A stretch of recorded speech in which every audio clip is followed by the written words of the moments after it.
Listo. Entonces, continuando con la clase.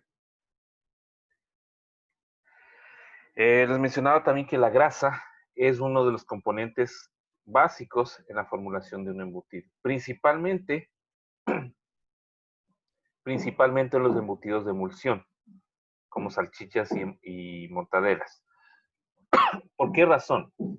Porque si queremos formar una emulsión, ¿sí? Como su nombre indica, por ejemplo, para hacer la mayonesa, necesitamos de ley la combinación entre grasas, proteína y agua, ¿sí? Como la mayonesa, ¿no? La mayonesa es una emulsión, ¿sí? Que es una mezcla, se forma una especie de mezcla consolidada de, de grasas, proteína y agua. Lo mismo en los embutidos,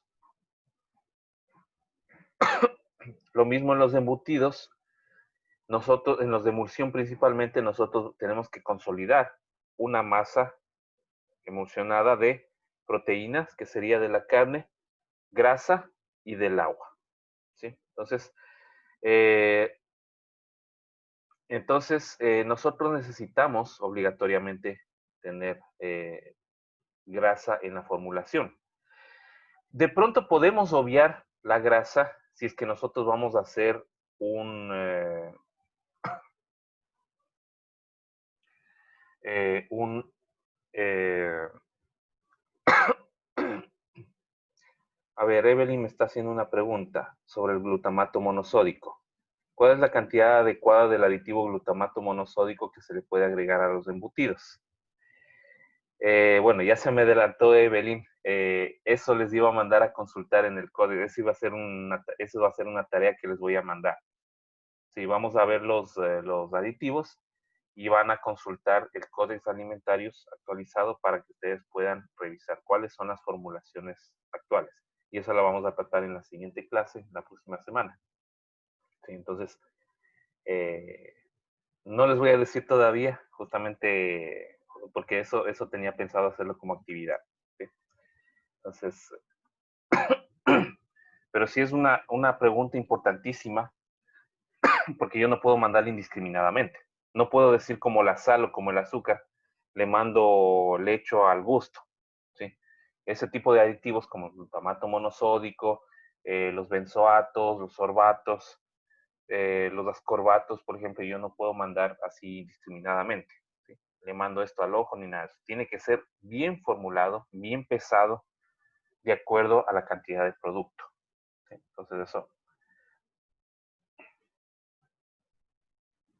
Entonces, hay que tomar en cuenta eso, sí. Entonces, justamente ese es un trabajo, el trabajo que quiero mandar, les iba a decir al final, pero bueno, ya me tocó decirles ahorita el trabajo que les voy a mandar a hacer.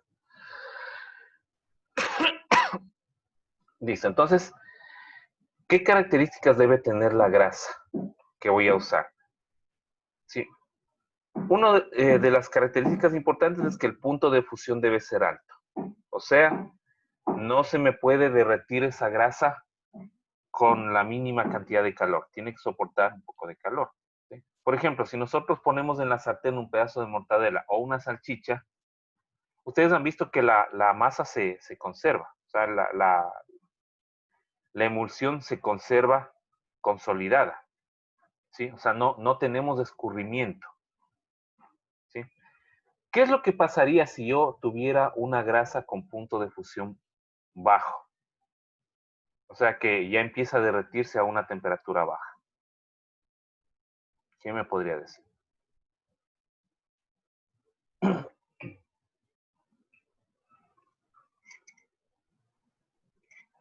Lady. No, Lady creo que quería hablar. ¿No? Ya no se animó. ¿Así? Yo creo que cambiaría en su presentación, porque la grasa, al menos en la mortadela, así como se ve en la imagen, siempre ocupa como que espacios, bastante espacio de presentación en el producto. Y al momento de derretirse, quedarían espacios. En Eso parte es lo sí. que yo creo, ¿no? Ya, no es exactamente la respuesta, pero sí, por ahí va muy bien, Lady. Bueno, esos pedazos de grasa que quedan, que vemos en la mortadela, se da principalmente porque o bien se le añade a propósito, porque así lo pide el consumidor, o si no, porque de pronto se me escapó un pedazo que no fue incorporado con el cúter, o sea, no alcanzó a las cuchillas del cúter y no se pudo triturar. ¿Sí? Cualquiera de esas dos opciones puede ser. Por ejemplo, hay marcas que sí le añaden a propósito pedacitos de grasa al momento que van a embutir el producto, porque así lo pide, así le gusta al consumidor. ¿Sí? Entonces tiene su nicho de mercado. Ya, entonces, claro, si es que tiene bajo punto de fusión al momento de echarle a la sartén, se derrite esa grasa y quedan los huequitos ahí. Por ahí va, por ahí va la respuesta. A ver, parece que tengo algo por el chat.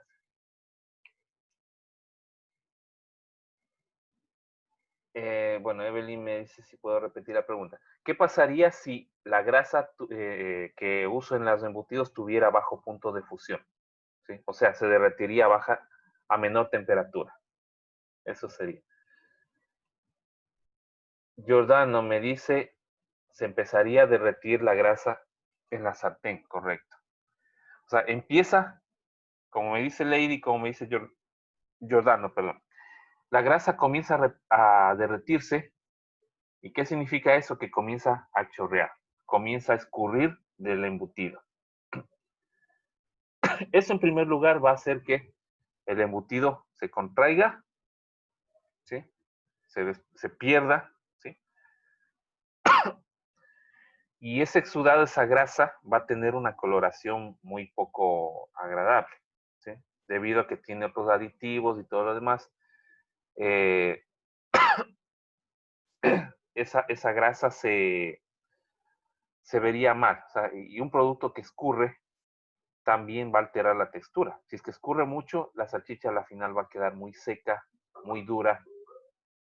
¿Sí? Entonces, va a perder esas características que tiene, ¿sí? Tanto de textura como de sabor, y aparte no va a ser muy agradable. ¿Sí? A nadie le va a gustar ver que el embutido empiece a escurrir grasa por, o sea, en la sartén, ¿sí? O en la olla, ¿sí? Que embarre, por ejemplo, quede muy mantecoso la sopa, por ejemplo, ¿sí? Porque también se hace sopa con salchicha común, con salchicha normal, ¿sí? Entonces, va a verse muy grasoso y va a ser desagradable, ¿sí? A nadie le va a gustar que empiece a escurrir grasa de la mortadela o de la salchicha. Entonces, para eso, yo tengo que usar grasa con punto de fusión alto, ¿sí? O sea, grasas un poquito más duras. Tampoco voy a meter sebo, ¿no? Pero sí grasas que tengan mayor punto de fusión. Por ejemplo, la grasa de cerdo, la grasa de chancho, en el tejido adiposo queda muy bien en ese sentido, ¿sí? Por ejemplo, la grasa de pollo yo no le puedo poner, porque tiene bajo punto de fusión. Sí, normalmente cuando se hace las salchichas de pollo, normalmente se usa grasa de chancho. Sí, normalmente, no, casi no se usa grasa de pollo.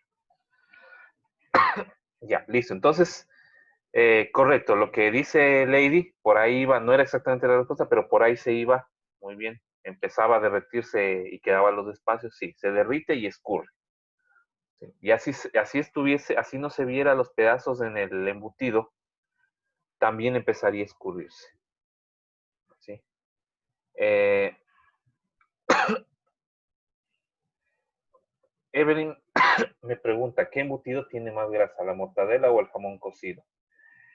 Si hablamos del jamón propiamente dicho, o sea, la que está hecha con pedacitos soldados de carne, con pedacitos pegados de carne, obviamente eso tendrá menos grasa, ¿sí? Entonces, en ese sentido, la que tiene más grasa es la mortadela, porque es un embutido de emulsión, ¿sí? Y obviamente para que se forme la emulsión yo tengo que agregarle grasa. ¿Sí? Entonces, si yo quiero hacer, por ejemplo, embutidos dietéticos, o sea, digamos así, queremos hacerlo con bajo contenido de grasa, yo mismo me puedo comprar mi carne magra, ¿sí? Ya sea de pierna o de lomo, y puedo hacerlo. Obviamente eso yo lo haría para consumo propio, Porque si yo quiero vender esos embutidos, en primer lugar no voy a poder venderlo al precio que yo lo pido. ¿Sí? Entonces, sería un embutido sumamente caro a nivel gourmet. ¿Sí? Y la gente, al menos en este medio, no está dispuesta a pagar tanta plata por un embutido gourmet. Entonces, por eso, a veces yo recomiendo, si van a hacer un embutido con poca cantidad, por ejemplo, una longaniza magra, o sea, sin carne, o sea, perdón, sin grasa, o sea, sin grasa añadida, ¿no? Porque la carne a la final tiene su contenido de grasa. Pero si voy a hacer sin grasa añadida, obviamente me va a costar más, ¿sí? Me va a costar mucho más, pero sería una buena opción si es que yo no quiero consumir mucha grasa. Y la recomendación también, no consuma mucho de eso.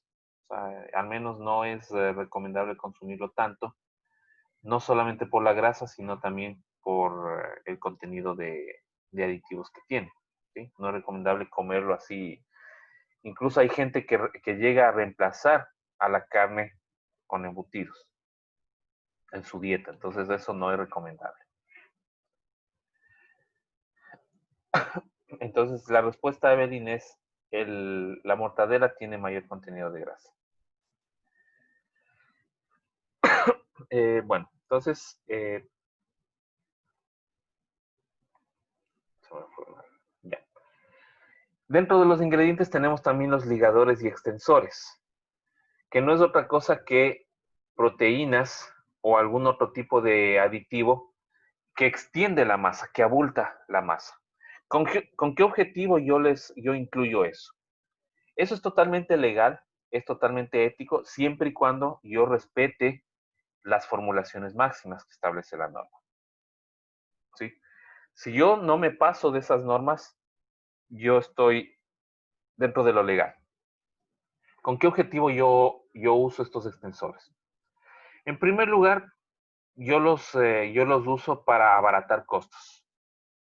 ¿Sí? Generalmente estos productos son más económicos que la carne, entonces obviamente si yo, dependiendo del segmento del mercado a donde yo voy, por ejemplo, si estoy en un segmento de mercado en que la gente prefiere un producto más barato, sacrificando un poco la calidad del producto con relación al contenido de carne, yo puedo usar estos productos, ¿sí? Puedo usar estos productos para extender la grasa, la masa, perdón. Y también los uso como segundo objetivo, el de mejorar las cualidades de ligadura, de ligamento, ¿sí? De consolidación de la masa o de los pedazos de carne. Entonces, por ejemplo, si mi carne no tiene un buen contenido de colágeno, yo puedo añadir, por ejemplo, las proteínas de soya, puedo añadirle harina. Por ejemplo, en las salchichas de ley tenemos que meterle harina o almidones, queramos o no. ¿Sí? Tenemos que ponerle para que eso facilite también la formación de la emulsión. Le podemos también añadir como una fuente de fibra, ¿sí? No sé si han visto, de pronto hay ciertas marcas que dicen tiene fibra. Y ustedes dicen, ¿y por dónde? ¿Por dónde un embutido tiene fibra? Es porque se le añade en la formulación, generalmente como pectinas. La pectina, recuerden que es un producto que gelatiniza, que se usa, por ejemplo, en mermeladas, en compotas o en jaleas, por ejemplo, para gelatinizar el producto. ¿Sí? Entonces, la pectina también se usa en cárnicos para ayudar a gelatinizar, como un extensor y como un ligador. Es más o menos viene a ser como la versión entre la pectina con las carrageninas, las antoninas,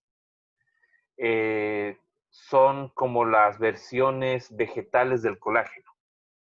Sí, entonces ayudan a consolidar o ayudan a soldar también las partículas de carne, ¿sí? En las masas, en los embutidos. Entonces ayudan a consolidar, ayudan a hacer más uniforme la masa también.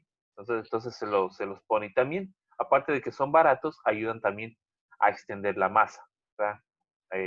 A aumentar la cantidad de masa y por ende abaratar costos. ¿Sí? Por eso se llama extensores de masa.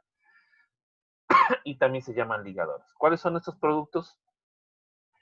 Pueden ser productos derivados de la leche, ¿sí? Derivados de la industria láctea, por ejemplo, eh, el caseinato de sodio, que es una sal derivada de la caseína. Recuerden que la caseína es la proteína principal que hay en la leche. Entonces, yo traigo la caseína, hago el proceso químico, ¿sí? Le hago la reacción química, se separa el sodio de la sal, o si no, le añado compuestos de sodio, se da la reacción y se forma la caseína. Al unirse con el sodio, se forma una sal llamada caseinato de sodio. ¿Sí? ¿Por qué añadimos los caseinatos o por qué añadimos en forma de sales y no la caseína directamente? Porque las sales son mucho más estables. ¿Sí? Son químicamente más estables y es más fácil almacenarlo. ¿Sí? La caseína, por ejemplo, puede llegar a denaturarse si es que yo lo deshidrato. En cambio, el caseinato de sodio, al ser una sal, yo lo puedo almacenar seco y lo puedo comprar incluso ya seco. Puedo utilizar leche en polvo, puedo utilizar suero de leche también. Recuerden que el suero también tiene un determinado contenido de proteína. El suero que voy a usar obviamente tiene que ser suero deshidratado. Suero deshidratado o suero rebajado, ¿sí? O suero evaporado. O sea, el evaporado gran cantidad de agua y ese suero ya más concentrado yo le incorporo en la masa. ¿Sí? Leche en polvo también. La leche en polvo importada es mucho más barata. ¿Sí? Generalmente se importa leche en polvo a pesar de que somos autosuficientes en producción de leche, pero esta leche en polvo que se importa no es para leche mismo, es justamente para formulaciones relacionadas con embutidos o con galletas o con alguna cuestión. ¿Sí? Ingeniero, buenos días. Una pregunta. ¿Qué tal, Justin? Buenos días. Muy bien. ¿Qué acción tiene la leche con la carne? Perdón, si me puede repetir, por favor, su pregunta. La acción que tiene la leche en polvo o el suero de leche en la carne. Como extensor. ¿Sí? La leche en polvo y el suero son también parte de los ligadores y extensores. ¿Sí? O sea, eso no causa ningún alteramiento en sabores ni esas cosas. Justo a eso iba. Justamente a eso iba. No se puede poner mucho en el caso del caseinato, no hay mucho problema, pero si yo le pongo leche en polvo y suero, yo no le puedo poner mucho, lamentablemente, porque justamente produce alteración del sabor, ¿sí? Y Claro. también de la textura. Y eso en gramos, más o menos gramos, ¿cómo sería? Ya, eso en las formulaciones, a lo que veamos ya formulaciones, eso vamos a verlo más a detalle, porque varía de un producto a otro. No es lo mismo la cantidad de leche en polvo que se le pone en la salchicha que en lo que se pone en mortadela o que se pone en jamón. Entonces, eso difiere. Es más, hay productos que no llevan leche en polvo. Y no en todos los productos llevan, porque, por ejemplo, hay bibliografía de ciertos países donde no incluye leche en polvo y suero. ¿Sí? De pronto porque su producción es deficitaria, le sale muy caro. Entonces, cada país difiere en la formulación. O sea, no es que de ley tengo que ponerle.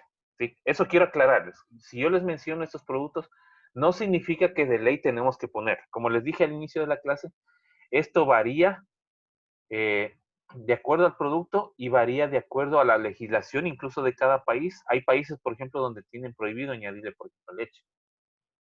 Hay Eso países de donde... ¿Perdón? disculpe que le interrumpa, harinas y almidones, eso no cualquier harina se le echa o es la común. Sí, la común. La común se le puede añadir. O sea que Sí. me Y le puedo imagino que añadir harinas de cualquier tipo. Puede ser harina harina de trigo, harina de maíz. Generalmente se usa harina de trigo. Una porque es más barato y otra también por el gluten que tiene. ¿Sí? No sé si ustedes han visto en las etiquetas de los embutidos que dice puede contener gluten o contiene gluten y trazas de maní, por ejemplo. Hacen la advertencia. Y tiene también derivados de leche. hace la advertencia, por ejemplo, de alergias, que obliga también la ley a reportar. Entonces, no sé si han visto que hacen la advertencia que puede tener razas de maní, puede tener razas de soya, o contiene transgénicos, Pero contiene, eso es ya para, por ejemplo, hacer un producto y abaratar bastante el costo, pues. claro, pero sin embargo lo Ya tiene. no- Es Claro, ya que, no sería un producto, por ejemplo, bueno, digo yo en mi pensar, ¿no? Con todo, Argentina más que todo ya no está consumiendo lo que es carne, pues prácticamente es una masa. claro, es que justamente por eso, Eso lo que hacen es meter poca carne y ahí lo que sea, y harina altísima. claro, es que de acuerdo a las normas INEN, se deben respetar las formulaciones, o sea, tienen límites máximos. Por ejemplo, antes era, digamos así, viva la fiesta. Muchas empresas mandaban indiscriminadamente y a veces, por ejemplo, habían salchichas que, por ejemplo, tenían menos del 5% de carne en la formulación. Menos del 5%. Sí, antes de que se pusieran estrictos, por ejemplo, hasta hace unos 10 años, 15 años, por ejemplo, habían embutidos que tenían menos del 5% de carne en la formulación y era pura harina, puros saborizantes, porque había en esa época esencias, sabor a salchicha, le echaban también ahumado, como es humo líquido o humo en polvo, le echaban colorantes y listo. Pero cuando ustedes partían esa salchicha, era como ver la parte interior de un pan. Era como partir un pan, se formaban migas, se formaba como esponjado. La textura difería un poco, perdón, la textura difería un poco y también el, la textura, el sabor también se notaba como diferente. Al momento de freírle también como que algo no cuadraba, como que no quedaba igual, ¿sí? Pero claro, Claro, era sumamente barato. Ahora no. Ahora la norma INE, salvo que alguien produzca sin registro sanitario, que obviamente no se puede comercializar un producto sin registro, o sea, sin notificación sanitaria, pero si lo hacen, bueno, ya queda responsabilidad del consumidor también verificar si el producto tiene o no. Del comerciante también, si es que su producto tiene registro. Entonces, todos los productos que sí que tienen notificación sanitaria deben respetar normas INE y en la norma INE se establecen parámetros máximos permitidos. ¿Sí? Entonces, no se puede mandar eso. Antes se usaban, por ejemplo, los aditivos para maquillar errores en los procesos. ¿Sí? Por ejemplo, algo me iba mal o, por ejemplo, por ahí se me estaba empezando a descomponer unas vísceras, metí en la formulación y le echaba más preservantes, le echaba fosfatos, le echaba ascorbatos y le echaba más humo líquido. Entonces le echaba aditivos para maquillar ese sabor. Entonces ahora, por ejemplo, ya la normativa está más estricta. Sí, y ustedes han visto que a diario ARSA, por ejemplo, les cae rato menos pensado en una ciudad determinada siendo operativos. Entonces, ¿qué es lo que hace ARSA? Va al sitio de comercialización y dice, a ver, deme 2 muestras de salchichas de ese producto. Claro, no le pagan, obviamente. Tiene que obedecer. Entonces se llevan esas muestras, verifican, a ver, ¿tiene registro sanitario? No, no tiene registro sanitario. Decomícese. Lo decomisan y lo envían a análisis. A ver, ¿qué empresa es la que le comercializa? No sé, me trae un señor. A ver, averiguan y dan con esa planta, con esa empresa. A ver, por favor, señor, muéstreme sus documentos, su notificación sanitaria, el protocolo, muéstreme también la formulación, el proceso y todo lo demás, porque para sacar notificación sanitaria tienen que reportar la formulación, tienen que reportar el diagrama de flujo del proceso, tienen que reportar todo. ¿Quién es el técnico responsable también?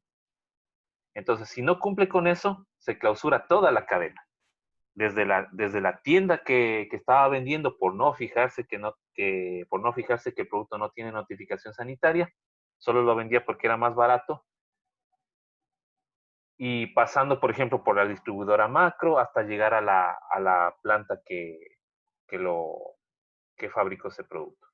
¿Sí? Entonces, ahora la normativa y las leyes están más estrictas. ¿Sí? Entonces, Eso es una de las cosas que, bueno, sí es loable del gobierno anterior. Sí, es una, hay que reconocer cuando se hacen cosas buenas y juzgar cuando se hacen cosas malas. ¿Sí? Ya lejos de los escándalos de corrupción, bueno, la justicia se encarga, no sé si será verdad, no será verdad. No soy ni correísta ni anticorreísta, entonces, pero sí hay que reconocer que toda esa normativa de etiquetado, de normativa sanitaria, todo eso se actualizó y se puso en orden en el gobierno anterior. ¿Sí? Como ustedes ven, por ejemplo, la norma ARSA 067-2015, data justamente de julio del 2015 y pone en orden algunas cosas y actualizan cosas que en la normativa anterior, por ejemplo, no se actualizaba, era de los años 70 y 80, cuando ni siquiera existían todas las carreras que tenemos actualmente. Entonces ya toda esa normativa se actualizó. Y entonces gracias a eso es que se ha puesto un poco más rígido y podemos tener un poco más de garantía. ¿Sí? Por ejemplo, en el Perú no tienen esa dicha. ¿Sí? Incluso con el producto ecuatoriano que va, por ejemplo, al Perú, lo que antes, digamos, lo de menor calidad se quedaba aquí en el país, ahora lo de menor calidad se va al Perú, por ejemplo. ¿Sí? Porque allá no tiene esa norma de etiquetado y allá la gente está pidiendo que haya una norma de etiquetado. Es más, están pidiendo que se adopte la normativa ecuatoriana o por lo menos se haga una similar. ¿Sí? Todavía no lo hacen, pero, pero están pidiendo, están justo tomando como referencia la norma ecuatoriana de semaforización. Por ejemplo, yo he visto páginas peruanas de alimentos y que dicen y hacen la comparación entre el producto ecuatoriano, por ejemplo, el mismo atún real, por ejemplo, o el mismo atún Van Camps que va a Perú. La lata ecuatoriana tiene el semáforo, tiene fecha de elaboración, fecha de caducidad, tiene el lote, tiene toda la información habida y por haber. ¿Sí? Entonces ya depende del consumidor si lee o no. En cambio, en el producto peruano no tiene mucha información en la etiqueta. ¿Sí? El mismo producto ecuatoriano, el mismo origen, pero obviamente eso parte del principio de que tiene que cumplir con la normativa de cada país. ¿Sí? Por ejemplo, para enviar el producto a Estados Unidos tiene que cumplir las normas de la FDA. También son incluso más estrictas que las leyes ecuatorianas. Entonces, obviamente, ese producto tiene toda esa información que requiere la FDA para poder ingresar al mercado norteamericano. Entonces, como cumple cada país y un país determinado no pone límites estrictos, obviamente ese producto no va a tener tanta rigurosidad. Entonces, afortunadamente, o sea, cuando a veces dicen el producto, yo cómo sé que el producto no es falsificado, en internet veo esto y todo lo demás, generalmente son de otros países. ¿Sí? Por ejemplo, cuando decían del arroz de plástico y todas esas cosas, yo sinceramente no creía. ¿Sí? ¿Por qué? Porque la normativa aquí no lo permite. ¿Sí? Sinceramente, no lo permite y ARSA tarde o temprano hubiera emitido la alerta. Yo, por ejemplo, veo la normativa, yo, por ejemplo, sigo la página de Facebook del ARSA y ahí emiten alertas. Por ejemplo, tal medicamento se encontró falsificación de tal lote, por favor no lo compre. Tal producto, hay alerta internacional por comercialización de este producto, de esta prueba rápida de COVID-19, que es falsificada. ¿Sí? Evelyn me dice, tiene mayor concentración. Creo que es en relación a la pregunta anterior. Sí, tiene mayor concentración de grasa la mortadela. Naomi me pregunta, ¿puedo utilizar harina integral en los embutidos? Aquí viene un problema. Podría hacerlo, pero hay un riesgo que corre. O sea, la recomendación es no se puede utilizar harina integral. Se podría usar, pero el problema es que por la fibra que tiene, por el afrecho, digamos así, entre comillas, por el salvado que tiene, va a entorpecer la formación de la emulsión. ¿Sí? Entonces, va a tener problemas de formarse la emulsión y por ende no me va a salir bien el producto. Y es más, Al consumidor tampoco le va a gustar eso. ¿Por qué? Porque va a encontrar las manchitas de fibra en la salchicha. Y el consumidor en general lo que busca es un producto uniforme. ¿Sí? Un producto uniforme, con color uniforme, con apariencia uniforme. Entonces, si va a ver esas manchitas, ¿sí? Si va a ver esas manchitas, no le va a gustar. De hecho, una temporada salió un producto, no recuerdo de qué marca, salió una salchicha con harina integral. ¿Sí? Y a la gente no le gustó, no duró mucho tiempo en el mercado. En primer lugar, porque la gente decía, ahora con harina integral. Entonces la gente asoció, dice, no, pues este producto es pura harina, o sea, pensó que ese producto no tenía mucha carne y por lo tanto no compró. Y otro que no le gustó también las pintas de fibra que tenía. Entonces de preferencia es usar harina y usar otro tipo de fibra. Por ejemplo, la pectina, si bien es una fibra soluble, no es digerible para el ser humano. ¿Sí? Recuerden que es un polisacárido que no es digerible. Entonces, no, entonces podemos usar, por ejemplo, pectina en lugar de usar harina integral, ¿sí? Y usamos la harina refinada. Entonces, mi recomendación podría salir, pero puede salir, aunque ha habido casos también en que no sale la emulsión justamente por el salvado. Pero si es que sale, obviamente al consumidor no le va a gustar mucho, ¿sí? Es más, ustedes imagínense cómo se vería ese producto. ¿Sí? Ustedes podrían probar con fórmulas, pero visualicen, por ejemplo, un producto. Para eso es el estudio de mercado también. ¿Qué opinas si tuviera esas pintitas?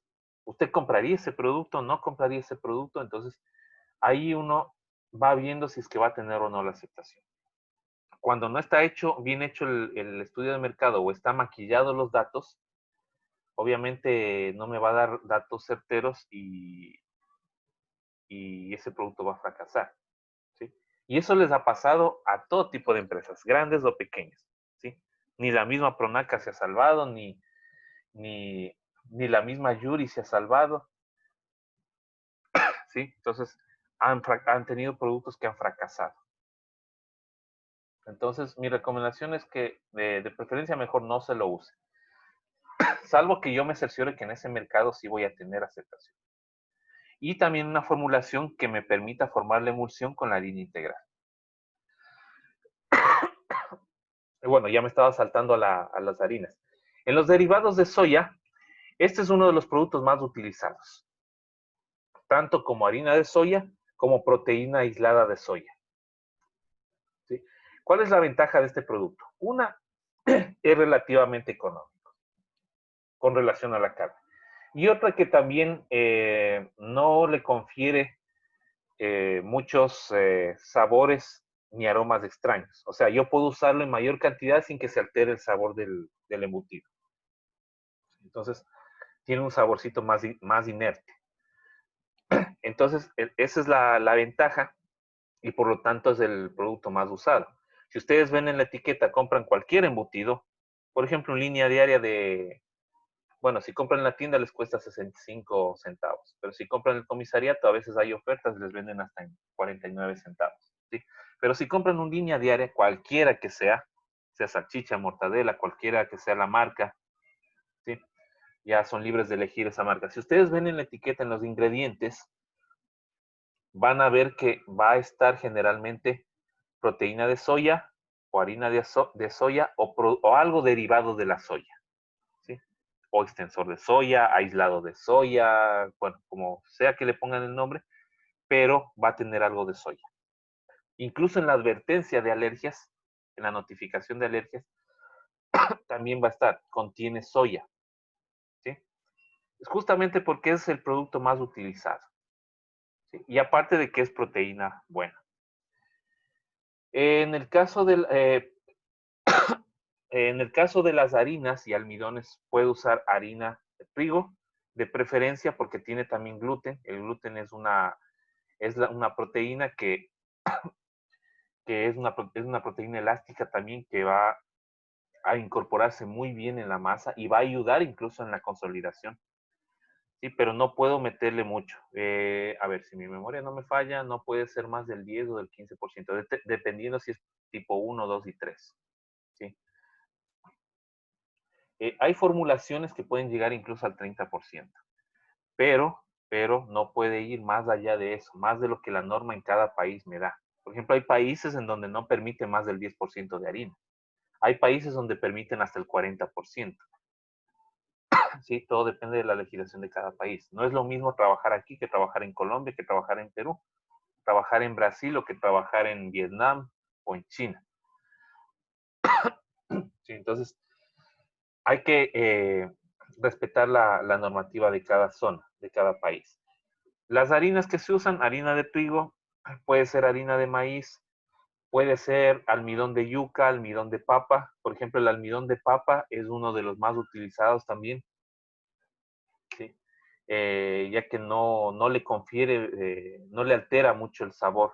¿Sí? También así, a la par de la soya, también se usa bastante el almidón de papa. Pueden verlo en la formulación. Se usa harina de trigo y almidón de papa. También se puede usar almidón de yuca, almidón de cualquier producto. ¿Sí? Almidón de, qué sé yo, almidón de camote, almidón de lo que sea. ¿Sí? Pero claro, uno u otro almidón será más caro que el otro. Entonces, el almidón de papa también es un producto más económico. Carrageninas y fibras. Bueno, aquí le puse junto porque ya no me dejó el gráfico crear otro apartado para las fibras. Bueno, ya hablamos de las fibras, generalmente se usa la pectina. La pectina que gelatiniza también y ayuda a consolidar la emulsión y ayuda también a ligar los pedazos de carne dependiendo del producto que esté haciendo. ¿Sí? Las carrageninas son gomas, bueno, aquí me faltó también las antoninas. Bueno, eso, no, sí, eso está como aditivo porque va en menor cantidad, pero las carrageninas también se utilizan, son gomas o son especie de gelatinas de origen vegetal, ¿sí? Que se puede utilizar también como extensor o como ligante, pero más se usa las carrageninas como ligantes. No hay que usarles mucho porque pueden conferir un sabor amargo al producto, ¿sí? Entonces hay que usar en ciertas cantidades. En algunos países también se utilizan las ovoalbúminas, que no es otra cosa que proteína de huevo, ¿sí? O sea, no es otra cosa que las ovoalbúminas no son otra cosa que la clara deshidratada, la clara de huevo. Entonces la clara de huevo también se utiliza, se puede utilizar para, muchachos, ya mismo se desconectan, nos vamos a conectar una vez más, ¿sí? Y con eso finalizamos la jornada. O de pronto desean un receso, no sé. Podríamos tomarnos unos 10 minutos, 15 minutos, ¿sí? Sí. O no, o le damos una sola. Bueno, creo que le vamos a dar una sola entonces. Bueno, entonces le damos una sola. Tenemos también las ovoalbúminas, normalmente aquí en nuestro medio no se usa mucho. En otros países sí